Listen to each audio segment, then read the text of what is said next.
Em, Hola, buenas. Vamos a resolver la pregunta 221, la página 80 del libro 1995 de Fogel. Ok, que nos dice lo siguiente. Si usted sabe inglés, puede leerlo. Si no, yo les voy a explicar un poco qué es lo que nos dice.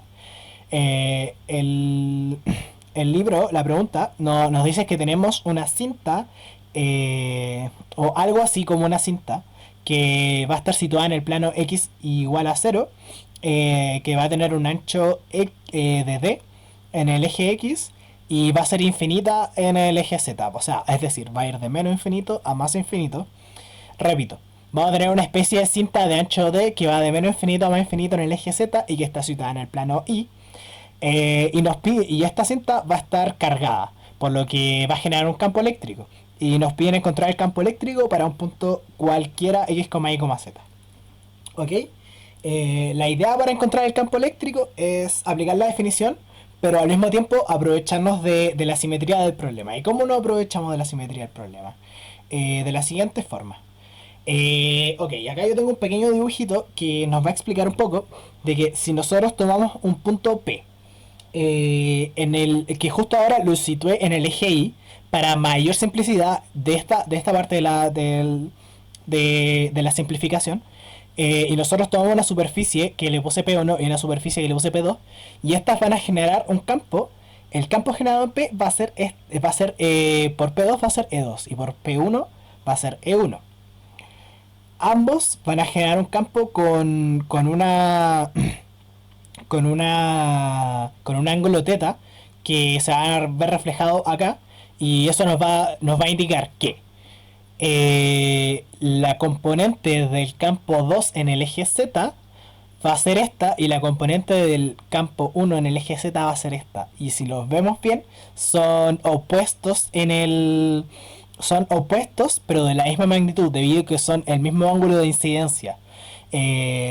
Por lo tanto, si hacemos una trigonometría acá, ya que este va a ser el ángulo teta y este también va a ser el ángulo teta, este vector de acá va a ser este vector y este vector de acá va a ser este vector, y van a ser iguales pero distintos en módulo. Entonces, a la hora de sumar los campos generados por esto en el eje Z, se van a eliminar.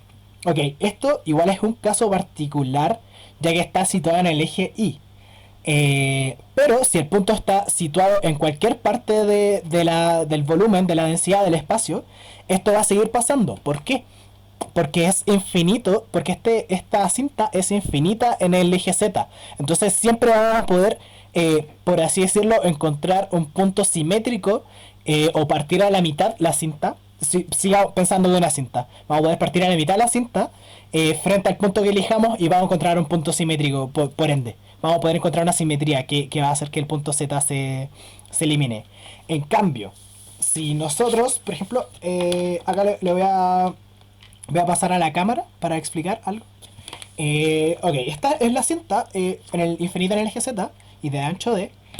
Muy simplificada, si nosotros tomamos un punto que está, por ejemplo, a distancia, digamos, de tercios, y va a ser este de acá, yo voy a decir, y acá va a ser 2 de medio, 2 de tercios, perdón, hasta acá, nosotros claramente no vamos a poder encontrar una simetría en el eje X. Por lo que no vamos a poder hacer lo mismo que se hizo en el problema 1A, que era un anillo. En este caso, ¿por qué? Porque tenemos la particularidad de que es un punto cualquiera, x, y, z.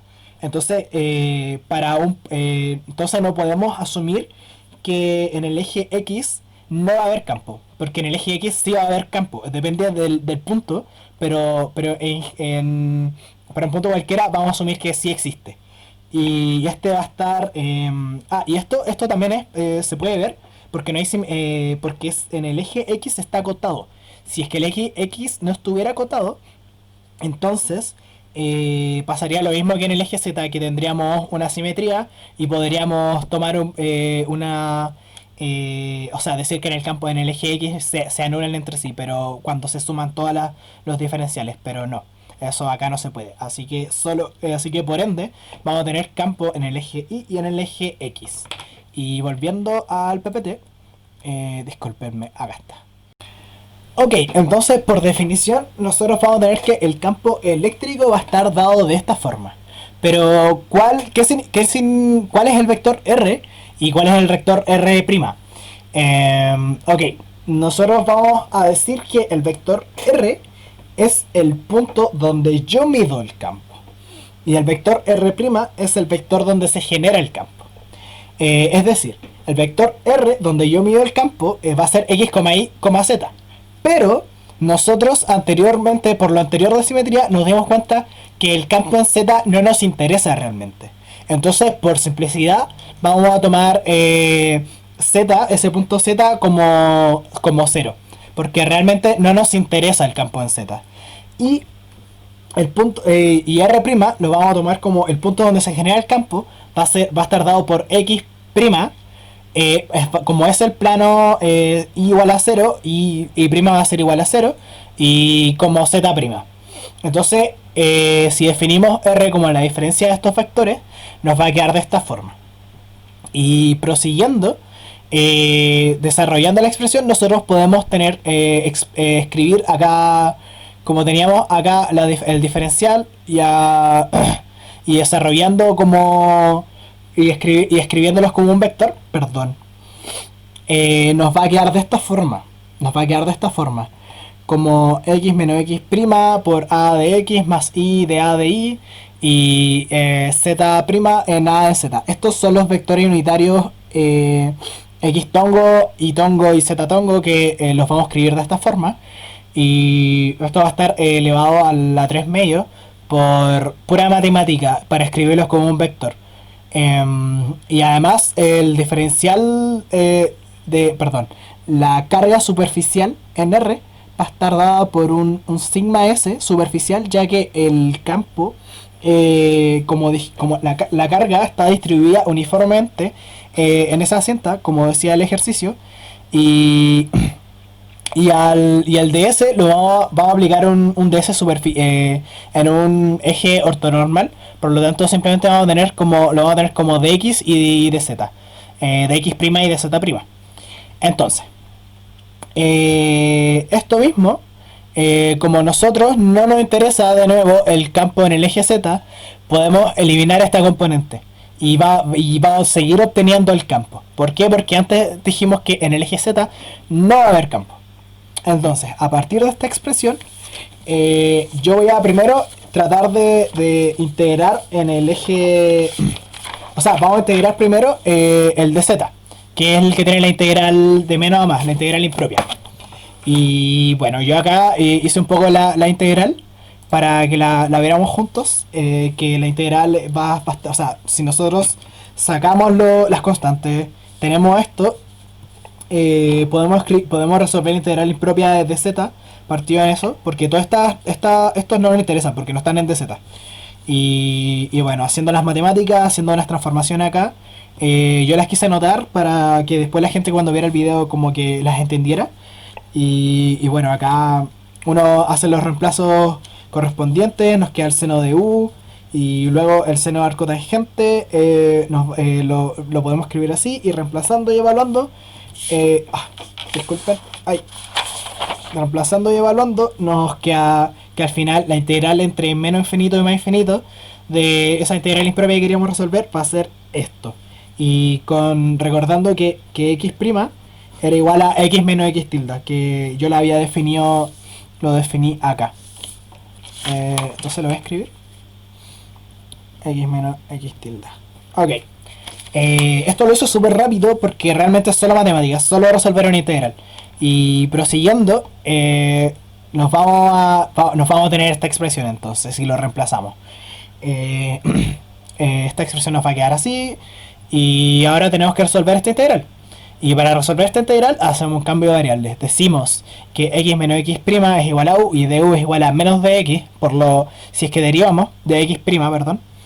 Integramos hacemos las transformadas de la integral correspondiente, de los límites de la integral.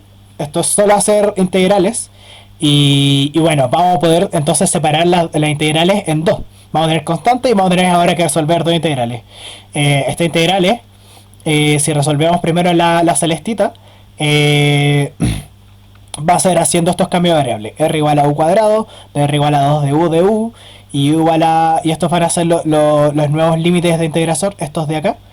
Y bueno, uno resuelve, esto es un dr partido, es la integral de un de r partido en r más algo al cuadrado. Eso es claramente la integral de logaritmo. Y luego la evaluamos y nos queda así. Y esto, como la propiedad del logaritmo natural nos dice que la resta de logaritmos va a ser igual al logaritmo de la división. Y como estos estaban a la exponencial a un medio, esto va a ser, esto va a estar estos dos van a estar al exponencial de un medio, que es la raíz. Y así eso nos va, y eso va a ser la corriente 1, que nos vamos a dar cuenta después. Y bueno, la corriente 2 va a estar dada por esto, que es básicamente resolver la misma integral, escribiendo esto de esta manera, haciendo los cambios variables y escribimos las tangentes de esta forma. Realmente acá no hay mucho que entender, es solo matemática, por eso lo paso de manera rápida. Y bueno, al final nos va a quedar que la expresión del campo eléctrico va a estar dada por el cuadro celeste, que era esto de acá, más el cuadro rojito, que es esta suma de resta de cosas. Y bueno, eso sería el campo en un punto X, Y, Z cualquiera. Gracias.